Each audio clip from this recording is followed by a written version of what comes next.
अस्सलामुअलैकुम रहमतुल्लाहि व बरकातहू। कैसे हैं आप लोग? उम्मीद करते हैं कि आप लोग खैरियत से होंगे। अल्लाह पाक आप सभी लोगों को खैरियत से रखे, खुश रखे, आबाद रखे और आप लोग जहाँ भी रहें खुश रहें, मस्त रहें। और हमारी ढेर सारी दुआओं के साथ में ये वीडियो शुरू करते हैं। तो आज हम बात करते हैं सूरह रहमान की बारे में। सूरह रहमान बहुत ही अच्छा सूरह है और इसके बहुत ही फ़ायदे हैं माशाअल्लाह। और हम सबको इसकी तिलावत करना चाहिए बराबर। हम तो खैर सुबह फजर में सूरह यासीन और सूरह रहमान की तिलावत करते हैं और आप सभी को जब भी मौका मिले इसकी तिलावत करते रहना चाहिए और ज़्यादा से ज़्यादा सूरह रहमान की। सूरह रहमान कैंसर तक की बीमारियों से लड़ने में मदद करता है। आप अपनी दवा भी जारी रख सकते हैं, लेकिन आप लोगों को सूरह रहमान की तिलावत भी करनी चाहिए। तो अगर कोई इंसान सख्त बीमार है और उसकी बीमारी का इलाज तो हो रहा है पर शिफा नहीं हो रही है, तो आप लोग दवा भी करते जाएं और उसके साथ में सूरह रहमान की तिलावत भी आप लोग सुने। तो सूरह रहमान की तिलावत आप 3 बार सुने। अगर कैंसर जैसी ख़तरनाक बीमारी भी होगी तो इंशाअल्लाह उससे भी शिफा मिलेगा। तो करना क्या है कि आप सुबह के टाइम एक बार सुबह सुनना है, एक बार दोपहर में सुनना है और एक बार शाम में, 3 बार सुनना रहेगा। तो आप लोग इंशाअल्लाह एक बार इसका भी वजीफ़ा, इसको वजीफ़ा ही समझिए, वजीफ़ा करके देख सकते हैं। तो सुबह में आप अब्दुल कारी बासित की आवाज़ में सुनिएगा, जिसमें कोई ऐड वगैरह ना हो कि जिसमें आपका दिमाग थोड़ा इधर उधर बहके। तो इसलिए आप बिना ऐड वाला सुनिएगा और अब्दुल कारी बासित की आवाज़ में सुनिएगा इंशाल्लाह। तो सुबह के टाइम पे आप लगा लीजिए और 20 मिनट, लगभग 20 या 25 मिनट सुनने में लगता है। तो आप उसको कान में लगा के मोबाइल पे और 1 गिलास पानी आगे रख लीजिए, जितना पी सकें, 1 गिलास, आधा गिलास या थोड़ा सा, जितना भी।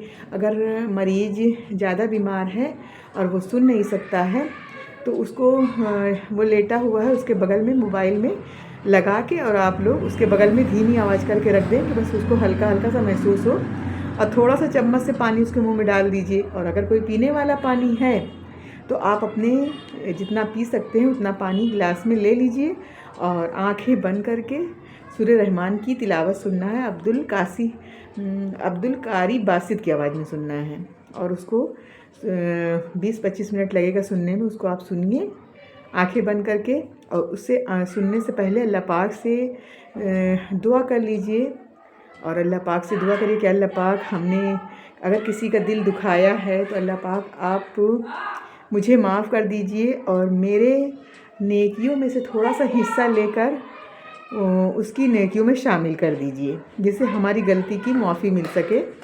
और अगर किसी ने मेरा दिल दुखाया तो अल्लाह पाक, हम उसे अपने सच्चे दिल से माफ़ करते हैं। ये दुआ करके और अल्लाह पाक से रो कर इल्तिजा करके दुआ करें कि अल्लाह पाक, हमको जो भी बीमारी हुई हो अल्लाह पाक उसमें शिफा अता फ़रमाएँ। जो भी परेशानी है उस परेशानी के लिए दुआ करके जिस भी नियत से आप सुनेंगे इंशाअल्लाह ताला वो परेशानी दूर हो जाएगी। अगर कोई बीमारी है तो बीमारी दूर हो जाएगी। कोई अचानक आने वाली कोई परेशानी आ गई है तो उसके लिए भी आप पढ़ सकते हैं। तो ये तो खैर आजमाया हुआ है, हमने कई बार आजमाया है और अल्लाह पाक ने हमको उसमें कामयाबी भी दी है, इसलिए हम आपको बता रहे हैं। आप लोग भी करिए इंशाअल्लाह। और आप लोगों को भी अगर सच्चे दिल से इंसान साबित नियत से करेगा तो इंशाअल्लाह ज़रूर कामयाबी मिलेगी। तो इसको 7 दिन तक के पढ़ना है। आप लोग 7 दिन तक के पढ़ना नहीं, सुनना है। इसको 7 दिन तक के आप 3 टाइम सुनिए इंशाअल्लाह ताला। और जब सुनने के बाद 20-25 मिनट लगेगा सुनने में, सुनने के बाद में जो पानी सामने रखा होगा उसको हाथ में लेकर और उसके बाद में आंखें बंद करके और 3 बार ऐसे आंखें बंद कर लेना। 3 बार अल्लाह, दिल से, ज़बान से नहीं बोलना है, दिल से अल्लाह अल्लाह कहना। 3 बार अल्लाह अल्लाह अल्लाह, इस तरीके से दिल में ही कहना है। इस तरीके से कहना है जैसे अल्लाह हमारे सामने है और हम अल्लाह पाक से अपनी परेशानी की इल्तिजा कर रहे हैं और अल्लाह हमारा सुन रहा है। इस तरीके से अल्लाह से कोई बच्चा बोलता है, अपनी माँ को बुलाता है, उसी तरीके से हमें भी एकदम आजिज़ी के तरीके अल्लाह पाक से अल्लाह अल्लाह अल्लाह कह के और फिर आंखें खोल के वो पानी हमें पी लेना है। इसी तरीके से हमें 7 दिन तक के रोज़ एक दिन में 3 बार सुनना है। इंशाअल्लाह इंशाअल्लाह इंशाअल्लाह ज़रूर आराम मिलेगा, ये हम गारंटी के साथ कह रहे हैं, क्योंकि मेरा तो आजमाया हुआ है। हमने बिल्कुल दिल से यकीन करके हमने ये किया था और हमको जो भी बीमारी थी अल्लाह पाक ने उसमें शिफा दी। हम पता नहीं कहाँ कहाँ डॉक्टरों के यहाँ भटक रहे थे और लोग पता नहीं डॉक्टर लोग क्या क्या बताते थे, ऐसा हो गया वैसा हो गया। लेकिन अल्लाह का शुक्र है हमने ये सुनने के बाद में अपनी सारी जांचें करवाई, सारी जांचें मेरी नॉर्मल निकली। इसलिए हम यही इल्तिजा कर रहे हैं कि आप लोग भी एक बार हमारी बात पर यकीन करके और इसको सुने इंशाअल्लाह। ठीक है, अल्लाह हाफिज़, दुआओं में याद रखिएगा।